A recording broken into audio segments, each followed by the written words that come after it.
Thank you very much. Good evening, everybody. I'd like to welcome members and officers to this Cabinet meeting, and also welcome anyone watching online. Before the meeting starts, I'd like to invite the committee, member and scrutiny officer to take attendance of officers attending virtually and to explain how proceedings will work. Good evening. Can I confirm the following officers joining remotely can hear us and we can hear them? Anthony Roach. Good evening here. Good evening. Joe Dufficy. Yep, good evening. David Martin Hesp. Yes, good evening. Steve Crowley.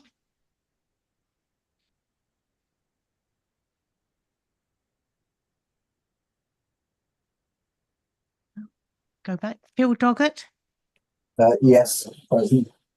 Yeah. And Robert Orchard. Yes, present. And Steve Crowley. Are there any other officers in attendance remotely tonight that I haven't called out? If a member wishes to speak, they should use the speak button located on the microphone unit. The microphone will light up green and the chair will be alerted of your request to speak. When the chair invites you to speak, your microphone will be made live and will turn red, at which point you can speak. When requested to vote, voting will be via the yes, no, abstain buttons on your microphone unit. Details of how members voted will be shown on the screens around the room and the result will be visible on the YouTube stream. Are there any questions? I will now hand back to the chair. Thank you very much, Susan. Apologies for absence. I've received apologies from Councillor Tamsin Thomas. I don't believe there are any further apologies from executive members, because I can see you all. Minutes of the 10th of September 2024. I'd like to propose that we take as read and approve as a true record the minutes of the meeting of Cabinet held on the 10th of September 2024. May I have a seconder, please? Thank you very much, Mick. Any comments on the minutes? No, we shall take those as read. It looks like your finger is hovering over the button. In that case, can we get the vote, please, to approve the minutes?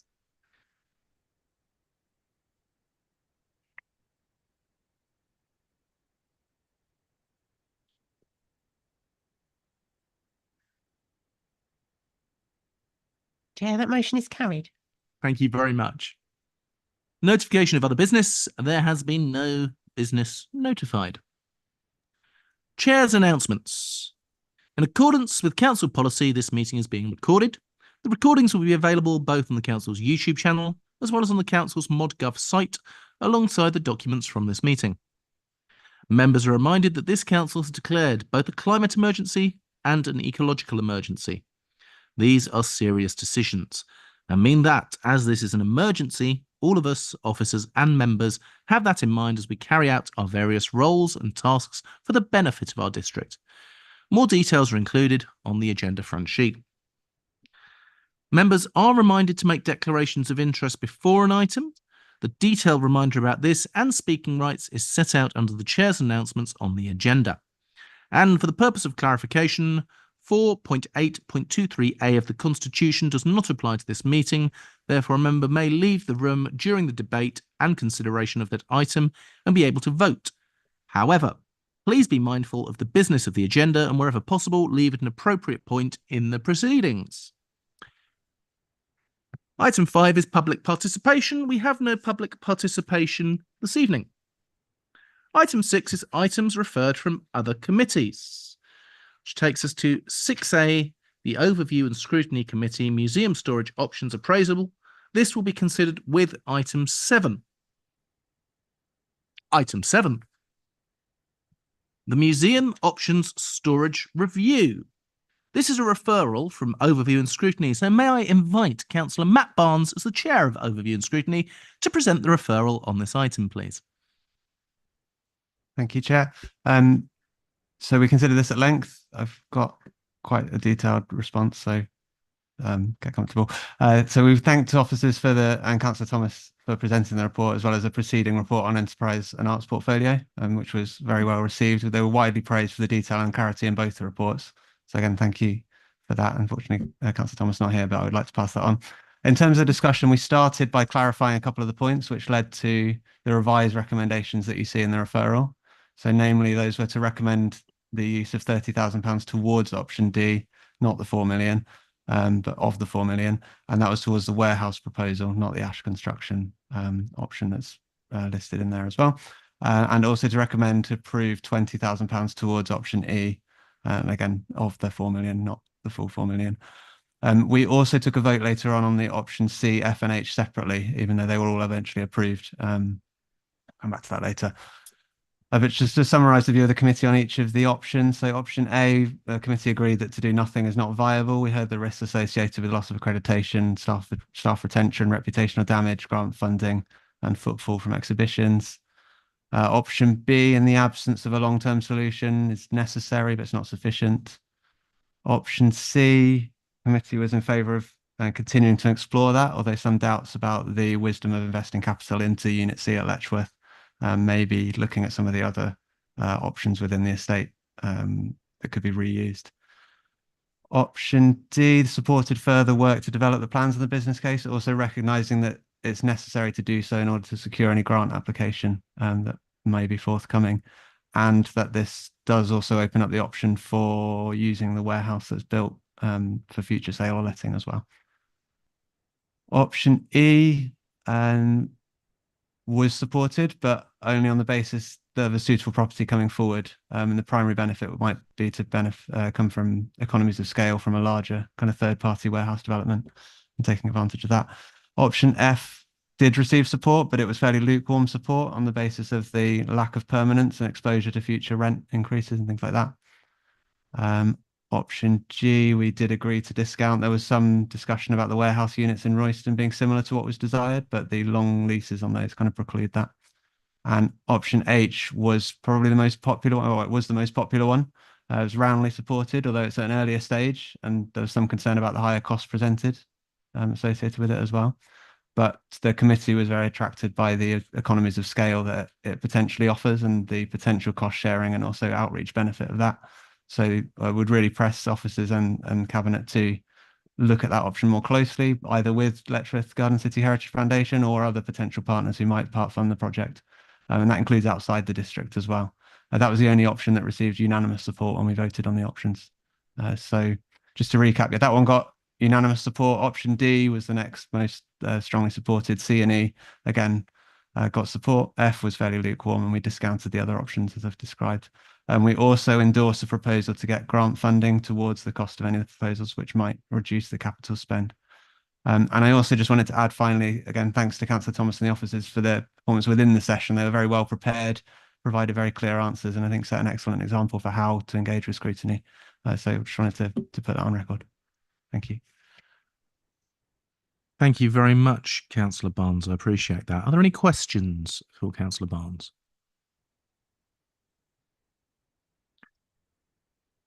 Okay. In that case, thank you for the report. We will bear that in mind as we come through here. Which means that I will be presenting the report on behalf of Councillor Thomas, as unfortunately they're not in the country today. So, I'd like to start off by thanking the officers for preparing the report and acknowledge all the members of the committee here who have visited Berrymead. And we really do appreciate you coming along because it gives you a true understanding of what is needed. The primary purpose of these options appraisals is to provide an appraisal of the full range of options. It will show what has been considered to address our storage needs and provide direction to officers and focus their onward exploration on the most viable options for resolving the ongoing museum storage issue. North Herts Museum Services provides a continual historical record of our district, a constant golden thread that dates back hundreds of years. The vast majority of this is stored not in the main museum, but in storage. Our curators have an active approach to collection management, accessorising items into the collection and telling the story of our district and de-accessionising items where possible and desirable. The collection, however, by its nature, grows. If you've been to the building, you will have seen there is simply no room left and that the outhouses are now similarly being filled. In parallel, the building at Berrymead was a stopgap intended to last a few years. That was 30 years ago, and it has aged. Anyone who's been there can see the building is failing. In recent storms, our officers were there in buildings with wellies, buckets, and dehumidifiers. The building was never fitted out to provide the day-to-day continuous needs for what we have. What was a sensible decision for 5 years was not a sensible decision for 30 years. The need to address the storage conditions was known during the last accreditation process.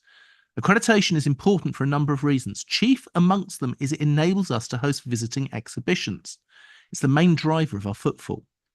It also enables us to access both the capital and project-based grants, the kind that enable us to fund the fit-out of the museum and that would allow us to bid for capital grants towards the storage, and also those that fund cultural projects for our collection, like the recent Esme Fairbairn grant. There are also human resourcing implications. Should we opt to risk our accreditation in terms of the retention of our staff? Because if you've lost accreditation, your staff aren't necessarily going to want to stay there. So, the options paper. Officers with the previous administration prepared a proposal for a purpose-built facility, one that would provide the right temperature controls, the right spaces for preservation, and for the collection and storage to be easily available for researchers and the public. This represents the ideal, and the projected costs at the time for the development were £4 million, a significant capital project. Officers have tried to identify possible partnerships and shared cost arrangements, also comparable non-municipal museums. They've explored all the major funders of museum storage grants to understand the funding landscape for storage facilities. Our newly appointed estate surveyor has also reviewed the initial options paper alongside the assets within the council estate and considered what more affordable options there may be that would enable us to uphold our responsibilities to the collection and our residents. This paper contains the outcome of that process, and we have identified 8 options: 3 stopgaps, 5 long-term. Based on this option paper, officers are asking us to provide direction on which of the 8 to discount from consideration. There'll be costs involved in taking forward other options. On this, Councillor Thomas's views are: it is preferable to find a viable long-term option if we can. As time passes, the costs will go up and a long-term solution is needed. All the short-term options involve continuing with Berrymead as best we can. Option A is simply provided as a baseline for comparison. Option B, the minimal works to keep the building functioning as it is on a near-term basis. Option C, to address at least temporarily the storage shortfall, but not the long-term deterioration issues. Options D, E, and H provide the clearest path to a long-term solution that both protects the collection and meets our long-term needs, either through the redevelopment of the Berrymead site for a tailor-made facility, a suitably adapted warehouse scheme, or through partnership arrangements with another museum. These schemes all represent a similar cost impact to the council.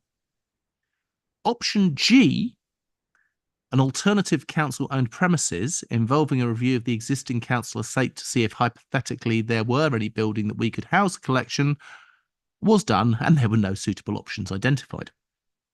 Option F, the leasehold, we prefer to discount as the cost savings are limited, but the grant raising potential is removed and it leaves substantial risk at the end of the leasehold period we can find our collection without a home. That provides an overall overview of the options. We also have officers from the Enterprise and Directorate in attendance to answer any technical questions members may have on the paper or the museum collection storage. Thank you. Do we have any questions? Councillor Albert. Thanks, Jeff. Thanks for that presentation. Obviously, thanks to Councillor Thomas for all her work, and Mr. Crowley, Mr. Doggett, Rob Orchard, I know for the museum for all their work. I think the one thing that probably doesn't sort of shine out from the paper, but I mean, I'll make a further comment when we come to the debate, I think is really the timing around this, and I don't know whether if Mr. Crowley, if he's on the line, or Mr. Doggett would be able to kind of give us an idea as to what are the time scales for actually taking a look, and when this is going to come back to Cabinet Council, because we clearly have a budget meeting coming up next year. And I think we'd be interested to hear a little bit on that, if we've got any sort of early thoughts on that. Thank you, Councillor Albert. If I can ask any of the officers that would like to respond, please. Phil or Robert, are you best to answer this? Yeah, I'm very happy to comment on this one. So, yes, it's a very good question about timing. There's obviously a number of stages. What we're asking for, if I just focus on perhaps the option of construction and rebuilding the various sites. What we would expect to do first is the initial stages of cost preparation, outline plan, budget costing, and putting together a scheme that would be ready for a plan. Right, we're really sorry, we can't actually hear you. Would you be able to either speak a little bit closer to the microphone, or we're trying to up the volume here? Can you hear me now? Can you hear me? No. Okay. It's very quiet online as well.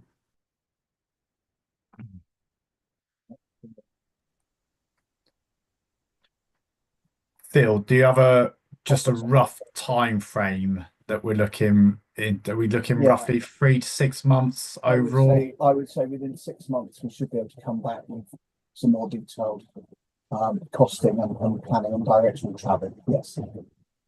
I'll put some headlines on. Yeah. Could I add to that? Obviously, 6 months was the time frame that I got. I hope that was received in the chamber there. The only thing I would caveat that with is that if we are looking to align this with grant funding opportunities, there are opportunities to seek grant funding with the initial investigations as well as the overall capital. That does mean that we would have to align with any grant funding timescales from the grant funder. So just wanted to throw that into the mix as well, but I imagine it would not vary the timescales too much in that respect. Thank you very much for those answers. Councillor Debenham. I'd just like to ask, is it already not fit for purpose, or have we got a year, or what? That depends on who you ask. Let's see what the official statement is. So I guess that's me again. Appendix 5 obviously gives an overview of the damage and deterioration that's occurred to date. It's a sliding scale. We're not going to have a fast stop with this kind of deterioration or damage. We believe that we have mitigated any kind of urgent issues. The roof, to the best of our knowledge, is not going to collapse tomorrow. That said, it's more of a gradual process. For example, if objects are contained in poor conditions, humidity or temperature wise, there'll be a gradual degradation of the quality of those items. With the quantity of items we have in storage, we can't have the observation on every single item to note when it might need conservation and things like that from external specialists. And so the best defense you can have in an ideal world is suitable museum stores that mitigate most of the risks, and then obviously patch that up through conservation works and efforts when needed. So I can't give you a clear timeframe estimate. That would vary on the object and the conditions it was stored in. But clearly, the current situation is less than ideal, is all I can say.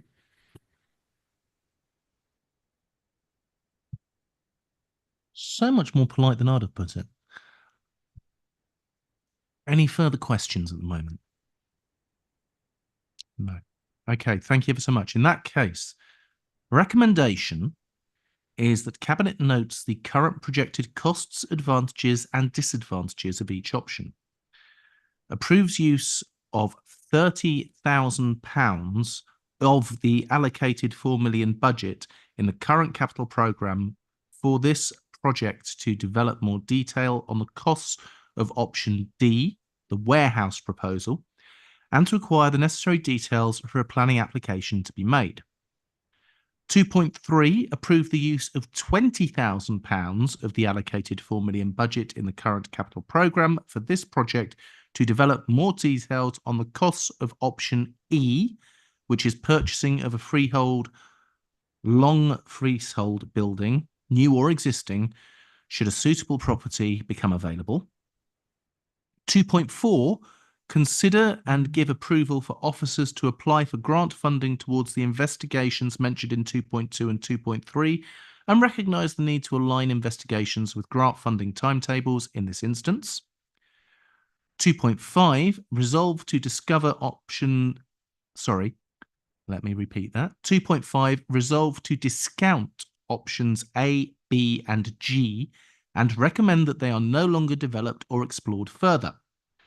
2.6 indicates that options C, F and H outlined within the report should be pursued further.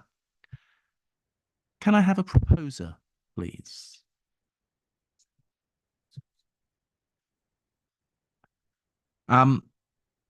Before I take the proposer, I'd also just like to make it clear we have accepted the amendments and suggestions from Overview and Scrutiny in this and thank Overview and Scrutiny for their suggestions. Proposer, I have Councillor Debenham first and a seconder, Councillor Amy Allen. Happy to second. We move to the debate. Would anybody like to speak? Councillor Albert. Cheers, thanks, Chair. Yes, and thanks for that clarification that we've accepted the scrutiny recommendation. And I think that's the right thing, absolutely the right thing to do. And I certainly sat in and listened to the scrutiny debate discussion with officers and Councillor Thomas, and I think it was really, as already been pointed out, I think it's an excellent paper, and I think it was a really good discussion at scrutiny. I think that, I mean, the two things that we've obviously already heard about the clarification there on the timescales. That obviously will probably mean that we will need to leave the current when we come to the budget setting, we'll need to leave those current lines in there and still waiting the further business case, and might ask sort of Mr. Cooper for his technical advice around that, just to make sure that seems appropriate for that. But it seems to me that's the right thing to do. I support the recommendations in the paper. I think it's absolutely critical that we actually get to that next stage of having the options thoroughly investigated. I think it's taken, obviously, when we had the joint administration, it was clearly something we wanted to take forward with that, and clearly now with the Labour administration want to continue to take this forward. And I think what we do know is that this was a decision that ought to have been taken, I have to say, I'm sorry for politics, Chair, but by the previous Conservative administration, and this goes back to their considerable failures around in the museum and town hall project and programme previously. But we are where we are. We need to, I think, to take forward the recommendations here. But I think it's also right to say is there will still be faced by, Cabinet, Council in the future, some difficult decisions on this, because I think it was right to ask the question, is this facility already no longer fit for purpose? And we've had a very polite response, as you pointed out. But I mean, the challenge there is, like for any organisation here, that we will have carefully to examine the range of options in front of us and where we think our finances are, where we come to making this ultimate decision. Because I'm mindful that we really need to do something, But it's also right to say is that if we felt, and ultimately is that we simply couldn't afford it, because there will come a limit as to how much we can afford on a range of different projects and programs. That is be where we will have to mull over and weigh up these different options that will be in front of us. But it's absolutely right to get this. I think this is an exemplar paper. I think of looking at options, and I think really commend colleagues for that. But as I say, I'm still open-minded as to what the final solution should be when we come to actually seeing all the different options and the costs in front of us. I hope that we can do something quite brave and innovative, but we will need to make that careful judgment when we look at our overall finances. Thank you very much, Councillor Albert. I'm going to take brave and innovative as what I'm going to take out of that, as opposed to financially prudent, which I think is probably slightly more important, to be honest. Councillor Bryant. Thank you. I think this is important to recognise that we are custodians of the past for North Herts, and we need to look at that, look after that for the future. That our artefacts are disparate. There's all sorts of things in there, but they're all about North Herts past.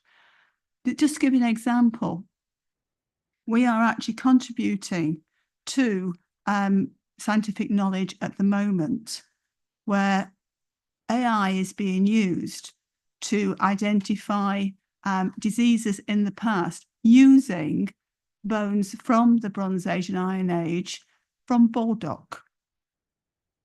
So I went to a conference. I actually woke up at the point where, well, I became alert. Sorry, when Baldock was mentioned, I thought, Baldock, my Baldock. Yes, it is that important that we have actually got collections that may not look like anything like this. It's not Sutton Hoo, but in fact are very, very important and need to be looked after for the future. Thank you. Thank you. I've got the service director coming in to speak. I shall pass you over, Ian. Thank you. Sorry, my microphone's not working. We'll try and fix it in a minute. Just because Councillor Albert asked us to comment on the budget side of things. There are multiple options there available for us. Obviously, I appreciate you want to signify you want to do something with this, and therefore that would tend to mean leave it in the capital programme. We can look at whether it's the intention is there, but whether we leave it in there in terms of whether when we don't actually know what we're going to do or the actual cost of it, whether it's more sensible to take it out. But we'll find a way to kind of make it clear that that is an aspiration we want to do with something with this site, and that the cost could be of the region of £4 million, but whilst sort of managing the money in the right way. So I think we'll have that conversation outside of here to deal with that particular point. I should also make sure you're fully aware of 11.4 in the report, which sort of sets out whilst you're allocating money from the capital programme for this, some of the events that might transpire in terms of progressing through the options and not going ahead will mean that those money will become revenue costs rather than capital costs. So just to make sure you're fully aware of that when making a decision. Thank you for reiterating that, Ian. That is very helpful. Councillor Amy Allen. I'm really glad to see that there is something moving forward with this. I know how passionate Councillor Thomas feels about moving on with this and finding more suitable location. Having visited it twice now and experiencing it in both the cold and the summer, it is quite clear how it's just not a suitable working space, as well as it not being suitable for the artefacts therein. It is not a suitable working space for the staff that are there. There is no disability access for a start, which I think is a really big problem. And it, sorry, my brain's not braining.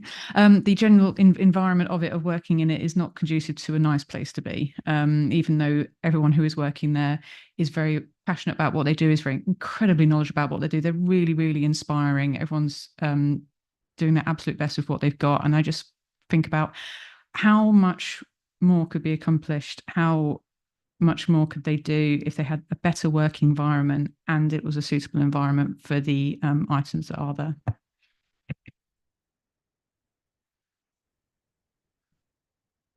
I've been discussing this for 6 years since I've been a councillor. I am so excited that we are reaching a point that something is finally going to happen. This paper takes us one step closer, and not one step as in it did 6 years ago, because we're now working in months to start getting this through. So I really hope that everybody will vote in favour of this. I don't see any further requests to speak. So in that case, I'm going to pass over to Councillor McDebenham, who would like to speak. To agree with everything that I've heard from everybody, and to do nothing, I think would be an act of vandalism, and we should move on. Thank you. In this case, we've had the recommendations and the debate. Please may we move on to the vote.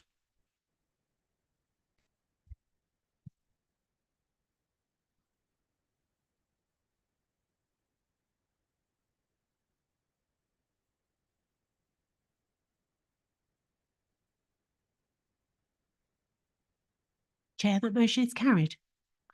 Unanimously. Thank you. Move on to item 8, the Codicot Neighbourhood Plan. I will be presenting.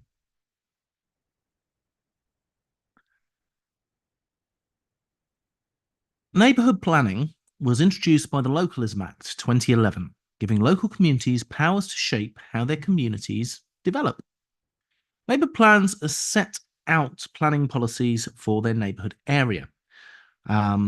After consultation and a successful referendum, a neighbourhood plan becomes part of the statutory development plan.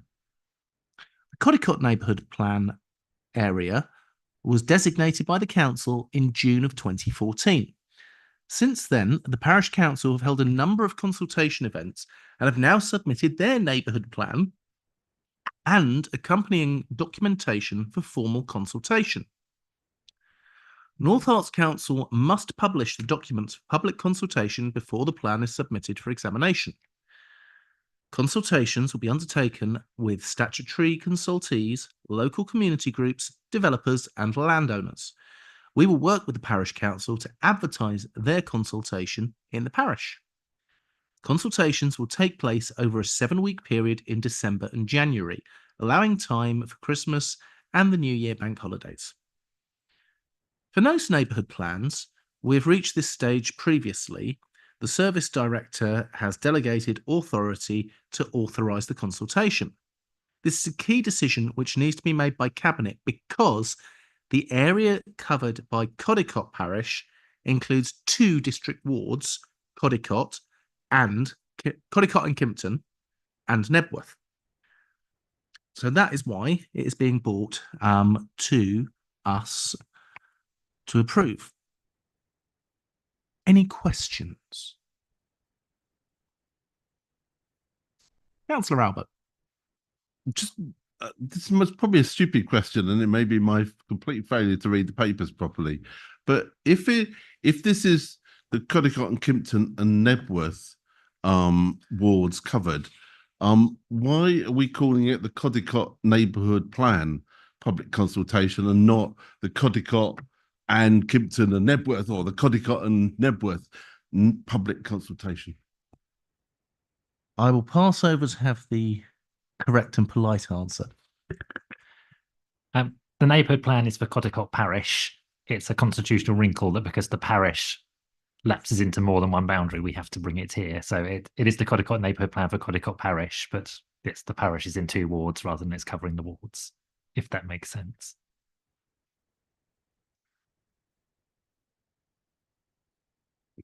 Could we then call it the Codicot Parish Neighbourhood Plan public consultation? I don't see why not from our perspective. Obviously, it's their plan and they'll put the title on the cover, but yes. I was going to say, but then we've got to put an extra word on the cover. I think that would actually be a very sensible idea, as it will enable it to be seen in a more obvious light. So I can't see that being an issue. Wonderful. Any other questions? Right. In that case, the recommendation is that Cabinet approves that public consultation can be undertaken for the submission version of the Codicot Neighbourhood Plan. Can I have a proposer, please? Councillor Amy Allen. Happy to And propose, Chair. a seconder, Councillor Dave Winstanley. Happy to second. Thank you very much. The debate. Councillor Albert. Yeah, support the recommendations in the paper as amended. Hopefully the Codicot Parish Neighbourhood Plan comes about. I think the main thing I'd say here is that we've seen some questions and comments around previous sort of public consultations and whether and how they've done. Indeed, some of us will have had an email about one only, I think, today around a public consultation that is, or a plan that's coming to Cabinet. Could officers and clearly the comms team as well look at any lessons that we might learn from the previous consultations about what we've done to make sure that we have, I think, picked up the nuances of different, you know, landowners and other people are in that would clearly need to be consulted around the neighbourhood plan, and I think that's quite critical in doing this, and that's also why I think I particularly mentioned the point about in actually seeing that clearly that people in the whole parish feel that they've got some, and they might not just be in one ward and so on. So that them getting this consultation right is important. So hopefully that point can be taken on board, and any lessons learned from previous consultations we can pick up. We can definitely take that on board. We already are working closely with comms to help the parish council advertise this and to make sure, as was said, that all the statutory consultees, including landowners, are contacted. So thank you very much. We shall make sure that is done. Councillor Amy Allen. I just wanted to check a technical thing in the report. Does this now come under the... which doesn't actually work. The Ministry of Housing, Communities and Local Government, and not the Department of Levelling Up and Housing and Communities? Because I think either I'm reading it wrong or the acronyms are the wrong way around, because it's talking about it being from previous information of MHCLG and now it's coming from the LUHC. I appreciate you paying attention to that.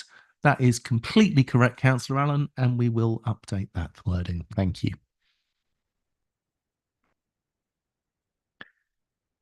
Any further debate? No, public consultation is a must on anything like this, and we will make sure that it is done well. We have a proposer and a seconder. I will take us to the vote, please.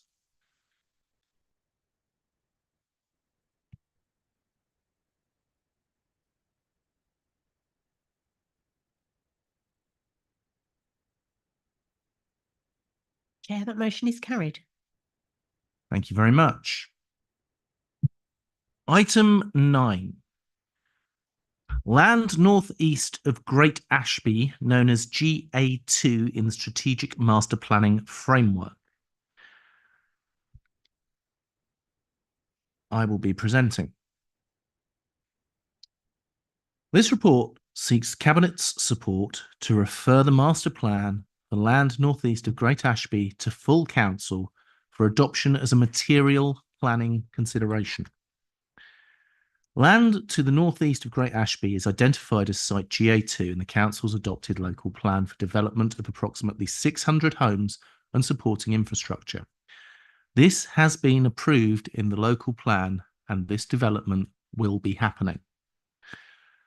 Council officers have worked closely with the developer team to prepare the master plan. This has included a number of workshops, independent design reviews, public consultation, and 2 presentations by the developer team to the Council's project board. The Cabinet report follows an updated approach to presenting a master plan material, which was agreed by the project board and endorsed by Cabinet in September. In summary, this encourages a more visual approach. Key plans and extracts are included in the committee report to aid explanation. A summary document explains the master plan, has been prepared by officers and is appended. This includes information on key connections and routes to existing facilities in Great Ashby. The master plan delivers the key requirements of the local plan. It aims to deliver a woodland neighbourhood informed by the extensive green infrastructure on the site. Throughout the master plan process, a number of changes have been made, which are outlined in the report and summary document. The report provides an assessment of the scheme against the local plan policy requirements for this site. The master plan says how the scheme will address the expectations of the Sustainability PDF, SPD even. A target level of at least silver is set for 6 of the 8 themes, with gold for sustainability, travel and elements of biodiversity aimed for. Subject to council referral, officers would give a presentation of key plans and information to full council prior to the debate. We also anticipate attendance from the developer team. In fact, we've been promised attendance from the developer team to answer any direct questions from councillors. All councillors were invited to an officer briefing held on the 6th of November 2024, with approximately half of the councillors attending in person or online. Are there any questions? I do have a question of the officers. The cycle network from Great Ashby 2, I was looking at it and I wanted to work out how it will connect to the cycle network for the rest of Stevenage, bearing in mind that the nearest secondary school will be Nobel, and how people will be able to get to Stevenage Town Centre. So can you give me a little bit more information on the cycle network? Certainly. Thanks, Chair. The details of the precise measures that will be secured to deliver improvements to cycling and walking will be secured through the application and the legal agreements. That said, the master plan document does acknowledge that off-site measures will be required to support this, and the master plan identifies in broad terms 2 routes for cycling, as you've alluded to. One broadly southwest towards the town centre and all the key facilities in Stevenage, and the second south towards Nobel School. And it makes reference to a kind of range of measures that will be required, like resurfacing, widening, lighting, removal of vegetation and so on. And as I say, work is ongoing on that as part of an anticipated planning application that will be brought forward next year. Thank you very much. I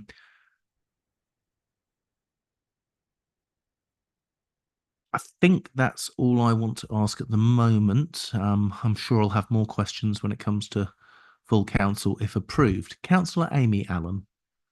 Just a point I wanted to bring up, something that I've noticed that happens a lot when it comes to anything to do with planning, any master plan or otherwise, something that always gets left out when we talk about footpaths, anything for pedestrians, cycleways, and that is bridleways. They're very rarely referenced to, and I do believe they get overlooked and left out. So what consideration can we have for likes of, considering people who have horses and need to use a safe place to travel? I will pass this over in a moment, but I do know for a fact that one of the bridleways is looking to be improved on this, because it will be made a joint access for cycling and will be part of the main access to the side of GA2. But I will pass over for any more comments on bridleways. Yep, fully appreciate your point, Councillor Allen. And yes, we do look to engage with County Council and the Rights of Way team through our own transport officer to make sure that's taken on board. As Chair has said, one of the access points to this site at the south is a bridleway at the moment, and there's also a proposal we're looking at to upgrade a footpath that's currently along the northern boundary to a bridleway as well, because that'll actually give you a route all the way around the edge of the site to join out onto Back Lane towards Weston.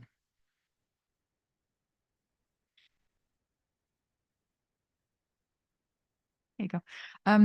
Is there a map that will show the bridleways? I'm struggling to load things up. My computer's not being very responsive tonight.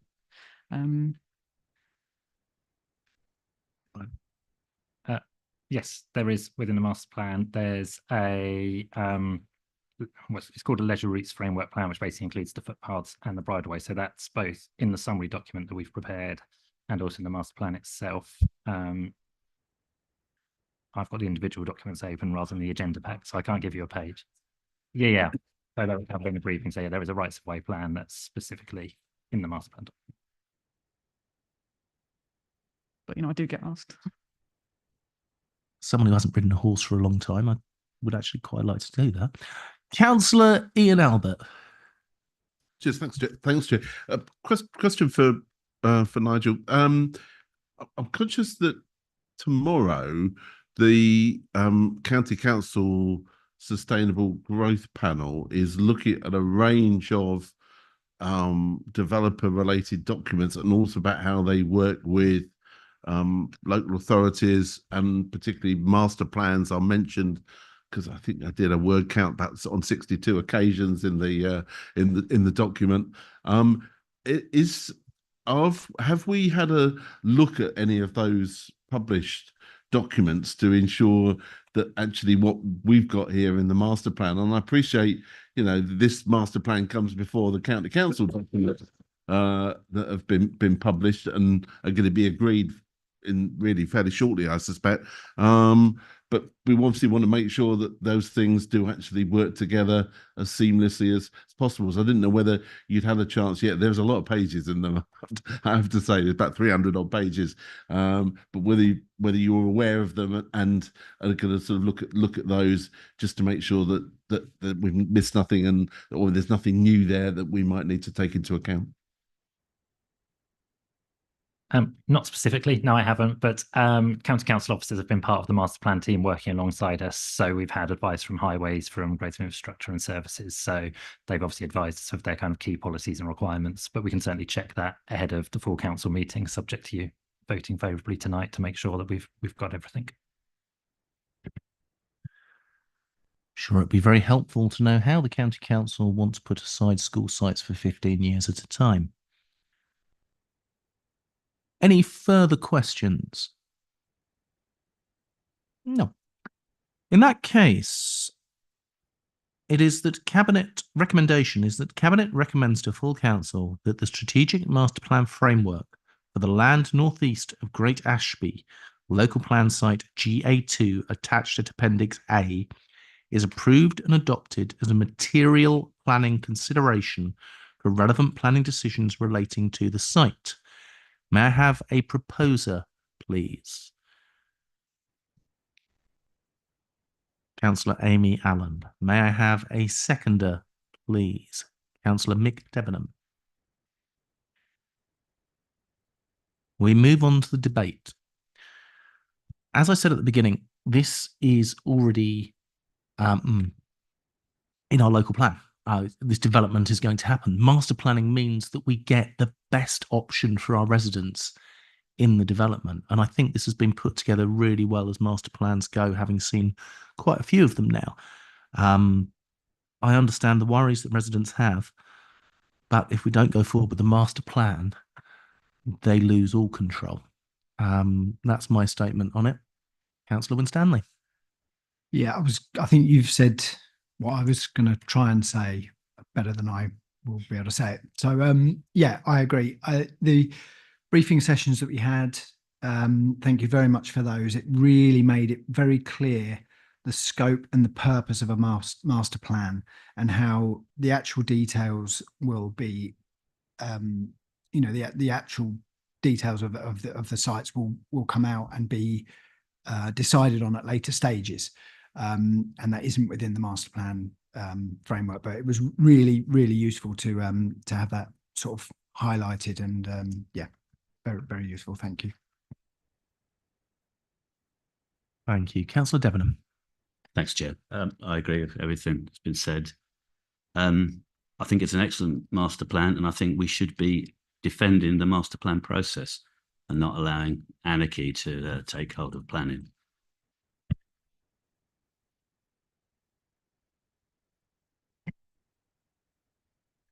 Thank you very much. I can't see any further debate now. With a proposer and a seconder and a recommendation, I would ask that we take this to the vote, please.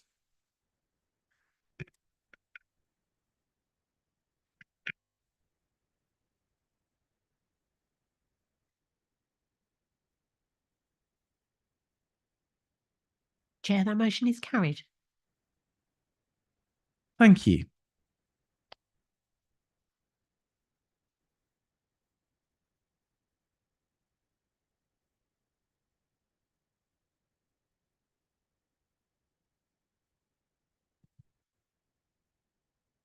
Our next item is item 10.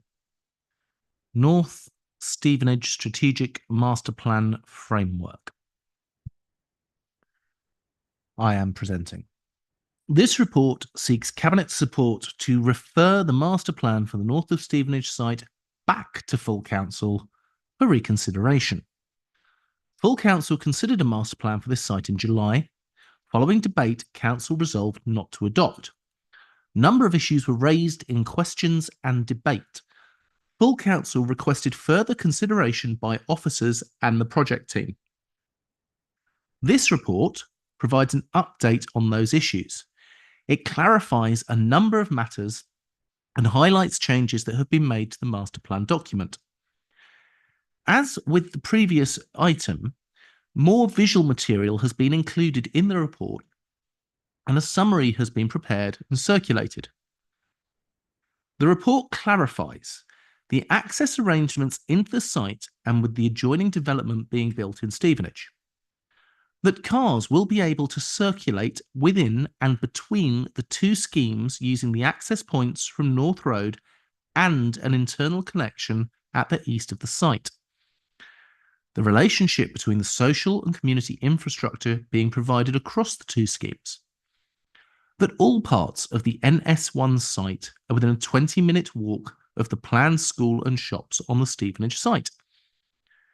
How the council has engaged and will continue to engage with the NHS at the formal planning stage, and how the scheme will address the council's expectations in the recently adopted sustainability SPDs, aiming to meet the gold standard for open space, healthy placemaking, sustainable travel, and sustainable drainage. The updated master plan and additional information presented in this report was considered by the council's internal project board at a meeting in October. The project board agreed that the master plan should progress for reconsideration. If Cabinet agrees to refer this item, and if procedural requirements are met to allow reconsideration by full council, officers would give a key presentation of plans and information to full council prior to the debate. We also anticipate attendance from the developer team, we have insisted on it, to answer any direct questions from councillors. All councillors were invited to an officer briefing held on the 6th of November 2024, with approximately half of the councillors attending in person or online. Are there any questions?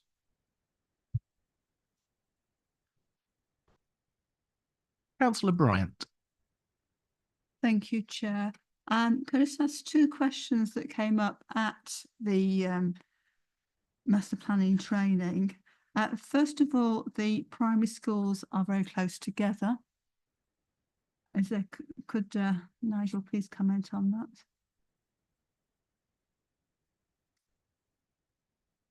that? Yes, they are physically located quite together. I think there's 2 points there.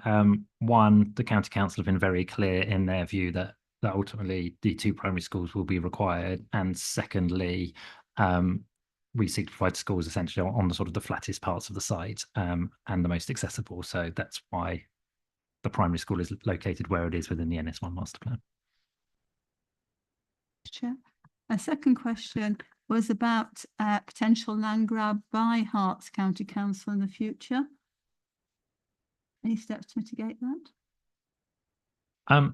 That would normally be through the legal agreement associated with the application. There will be triggers for when the school site should be provided. Obviously, it's really between the county council and the landowner quite often, or sometimes you'll have a reversion clause that says essentially if they call on the site and it's not used within a certain period of time, then it reverts back to the landowner. But clearly that's for the developer and the county council to debate the wording that goes into the legal agreement and agree it between themselves at the application stage.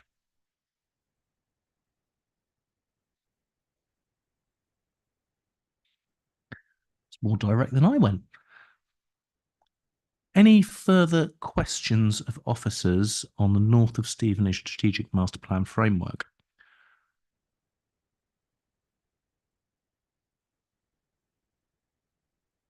No. In that case, the recommendation is that Cabinet recommends to full council that following 2.1, following the full council decision not to adopt the master plan in July, the additional information and clarification in this report is noted. 2.2, the strategic master plan framework for North Stevenage attached to Appendix B is approved and adopted as a material planning consideration for relevant planning decisions relating to this site. May I have a proposer, please? Councillor Winstanley. I would like to propose this one, please. Thank you. And a seconder, Councillor Bryant. That's second, please. Thank you very much. We move on to the debate. Okay, I'll start on this one. The main worries that were brought up at council were integration with the two sides of the site. We know that NS1 is connected to a separate site that is run by Stevenage Borough Council and has already been given the go-ahead and is already being worked on, which means the ability for our developers, they're not our developers, the developers developing the site, to change access points is minimal. What they have done is come back to us, having done exactly what was asked and spoken to developers to come up with different ways and to explain better how the integration in this site will work.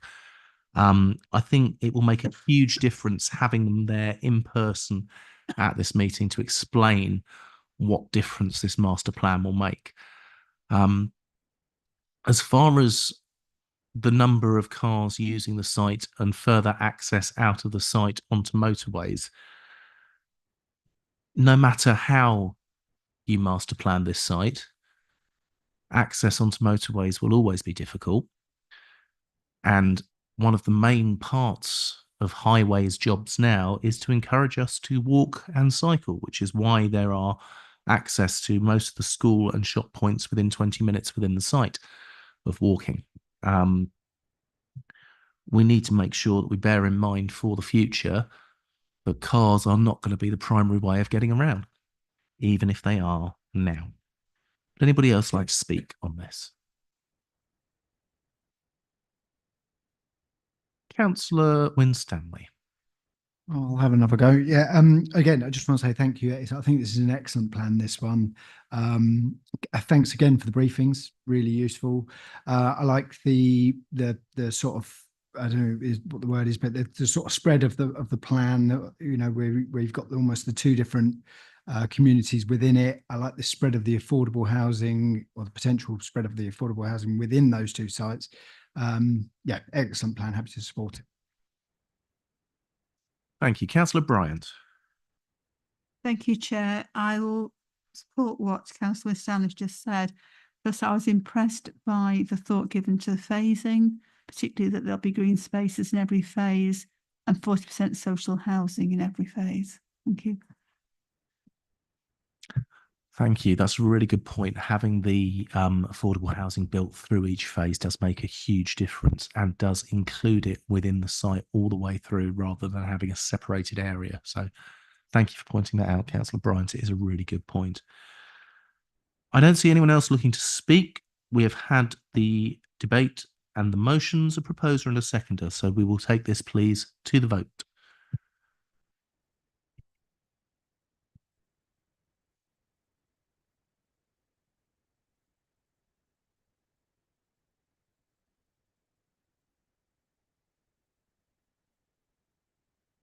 Chair, the motion is carried. Thank you very much. Item 11 is the exclusion of press and public. I propose that under section 100A of the Local Government Act 1972, the press and public be excluded from the meeting on the grounds that the following report will involve the likely disclosure of exempt information as defined in paragraph 3 of part 1 of Schedule 12A of the said Act as amended. May I have a seconder, please? Councillor Amy Allen. Kathy will second. Thank you.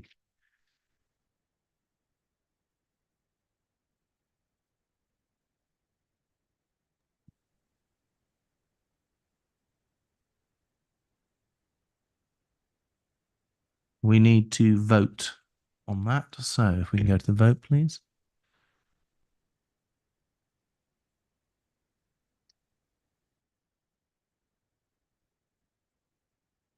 Chair, the motion is carried. Thank you. It will just take one moment and I will get confirmation that we have moved into private session.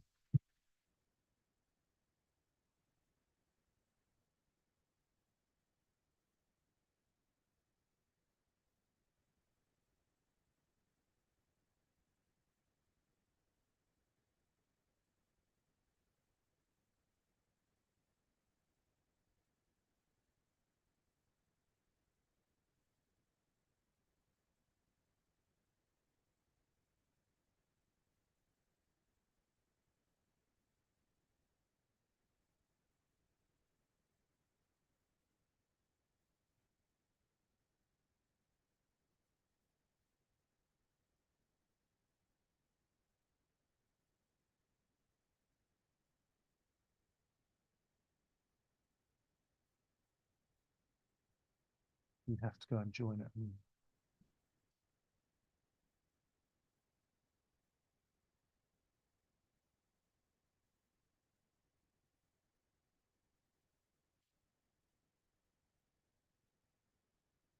The only reason I know that is remember James walking across.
Okay, and we're back in the room.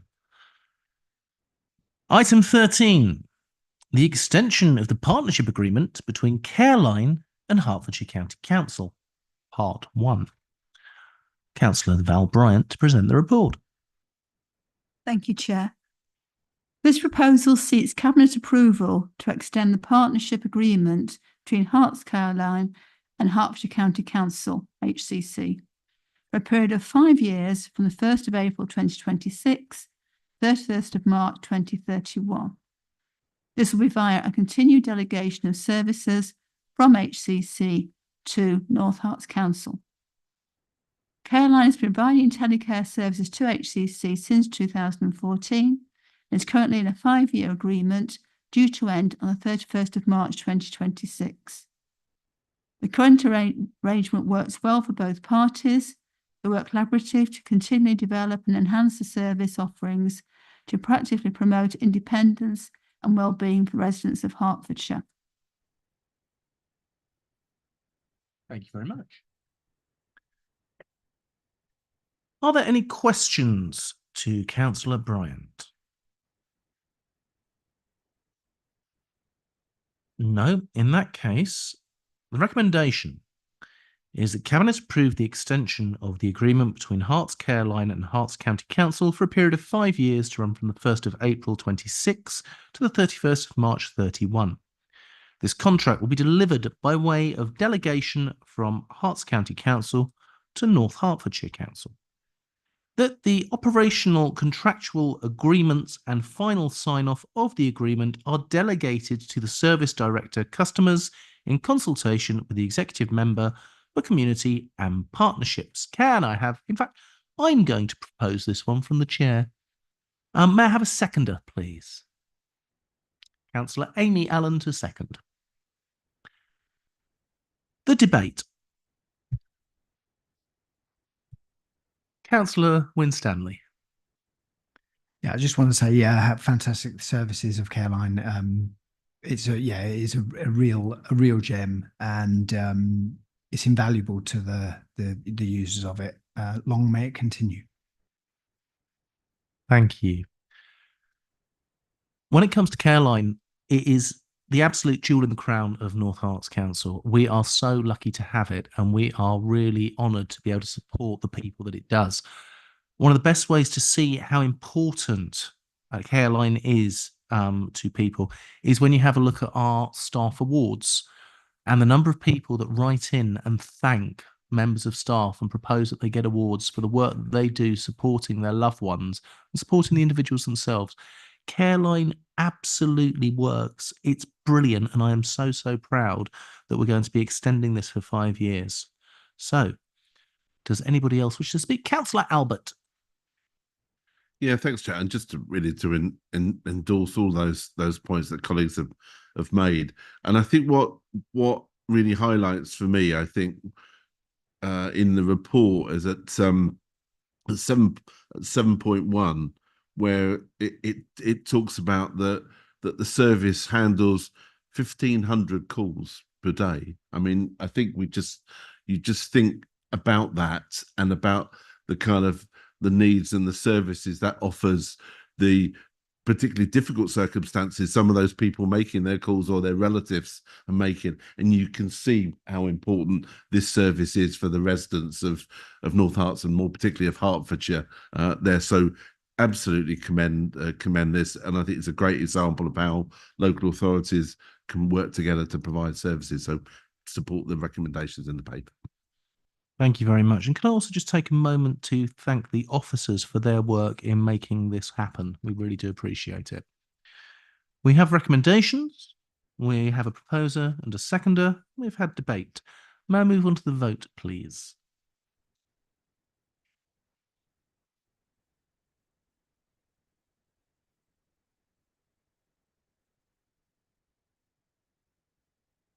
Chair, that motion is carried. Thank you very much. I close this meeting at 8:50. Our next meeting will be an extraordinary Cabinet meeting on the 26th of November 2024. Thank you very much, officers and members, for attending. Good night, everyone. Thank you.